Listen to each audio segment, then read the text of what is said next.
Happy birthday to বাবা এখানে এটো সেট দিছো ও মাই গড কথা আছে কলে কলে থাইল্যান্ডলে যেতিয়া যাবা অ। বা ভিয়েটনাম যাবা অ। সেইটো কাৰণে এইটো এয়াৰপৰ্টত পেন দিছো মই নহলে এয়াৰপৰ্টত বেল খুলিব লাগিব কিবা কৰিব লাগিব এইটো একো কৰিব নালাগে গাঠি খটককে মাৰিবা একো কৰিব দৰকাৰ নাই এ বঢ়িয়া বৰ ধুনীয়া লাগিছে এ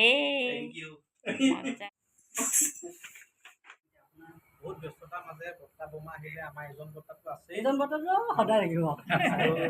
আমি ধন্যবাদ জ্ঞাপন কৰিলোঁ আমাৰ পৰিয়ালৰ তৰফৰ পৰা আৰু নাম আৰম্ভ হ'বহে আচলতে বৰ্তাহঁত খুব ব্যস্ত সেইকাৰণে যাবলগীয়া হ'ল আৰু মোক বৰ সুন্দৰ গিফ্ট এটা দিছে মই এইটো দেখ আচলতে আমাৰ সুন্দৰ গিফ্ট এটা দিছে বৰ্তা বৰমাই ধন্যবাদ ধন্যবাদ চাকুখন কৰ্ড এখন দিম নি মই দাইখনে লৈছো খঙা Happy birthday to you